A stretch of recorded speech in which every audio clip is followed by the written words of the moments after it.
The year 2020. What a year. The year that never could have been predicted.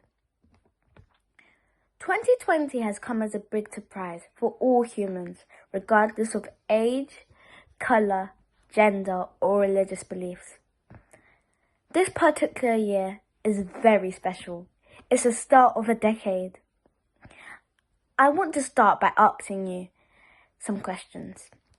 If your 2019 self and your current self had a conversation, would anything have changed?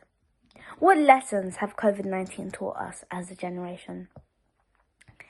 765,000 people, and sadly still counting, have died from this pandemic. And we are still alive. This is a privilege never to be taken for granted. We still have a chance to set goals and achieve them. We still have a chance to become the best versions of ourselves. We still have a chance to fix what is broken. We still have the opportunity to heal the world and make it a better place. A man lost his life in the hands of a police officer. The police officer's knee was on his neck for 8 minutes and 46 seconds. 8 minutes and 46 seconds. 8 minutes and 46 seconds. How cruel. The death of George Floyd should not be in vain. Breonna Taylor. Do you know her? Many of you might not know her. Breonna Taylor was a 26-year-old African-American emergency medical technician who was fatally shot on March 13th, 2020. 3 plainclothes LMPD officers executing a no-knock search warrant entered her apartment in Louisville, Kentucky.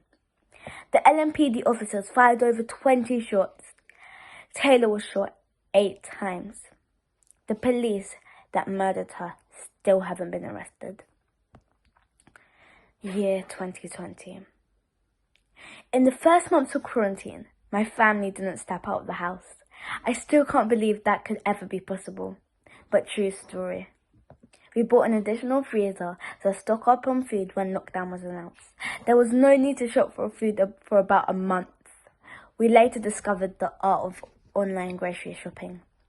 We stayed as safe as possible, washing our hands to the Happy Birthday song, as recommended by the UK government.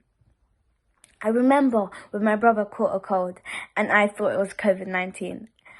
So I started a cleaning spree. I cleaned basically everything in the house, from spoons to the sink. I told my brother to isolate himself from the whole family. My mum insisted that he would be alright, and there was no need for him to isolate himself. The next day, thankfully, he was fine. No cough in sight. I still miss my friends, mostly my best friend Tammy, but thank goodness for technology. We are able to keep in touch with FaceTime. I miss school and learning. I miss talking to my friends during break time. I miss going to the mall. I feel sad as the school trip I've been looking forward to for months was cancelled. I watch the news day after day, morning after morning, of the increasing number of cases worldwide. Scared, but chose to believe God would spare our lives. When I finally summoned the courage and went outside, I basically didn't recognize my neighborhood. Everything seemed so strange. I got closer to my family members in this period, as we were stuck together in the house. I started cooking and made jollof rice for the first time. I started learning Spanish and rekindled my interest in photography. Believe it or not, out of boredom, I started learning about stocks and shares.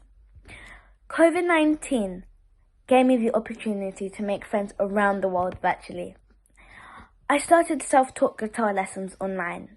My brother has become better each day practicing his piano, and this made me so happy. We found the silver lining. Most importantly, COVID-19 has given me this opportunity for the world to hear my voice regarding the need for all humans to live as one. After COVID-19, what else would it take for the world to realize we are all connected? Rich, poor, black, white, yellow, brown. We are all just simply human. May we learn to show kindness to one another, colour, creed, or status irrespective. Thank you for listening.